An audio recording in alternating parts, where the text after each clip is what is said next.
Hey guys, so আমরা কম বেশি সবাই পাস্তা পছন্দ করি, বাট হেলথ ইস্যুর জন্য সময় খেতে চাই না, অ্যাজ এটাতে কার্ব এবং গ্লুটেন দুইটাই বেশি।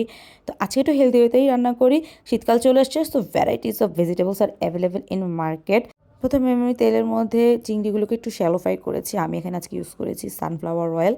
আর এরপর চিংড়িগুলো তুলে রেখে এর মধ্যে দিয়ে দিয়েছি রসুন কুচি। রসুন কুচিটা একটু লাল লাল হয়ে আসলে দিয়ে দিব ব্রকলি, একটু লবণ দিয়ে ঢেকে দিব। ব্রকলিটা ময়েস্ট হয়ে আসলে তার মধ্যে দিয়ে দিব ক্যাপসিকাম আর বেবিকর্ন। এখানে আমি টমেটো পিউরি করে নিয়েছি, 3টা বড় পাকা টমেটো আমি পিউরি করেছি, বয়েল করার পরে পিউরি করেছি।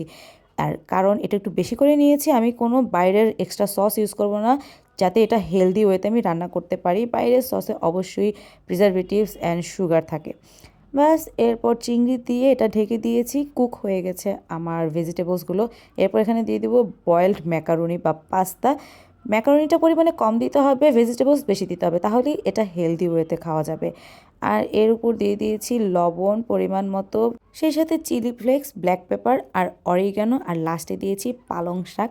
হ্যাঁ, সত্যি পালং শাক দিয়েছি। এরপর এটা আমি ঢেকে দিছি, পালং শাকটা নরম হয়ে গেছে। বাস, এতেই এটা হয়ে গেছে pasta in a healthy way.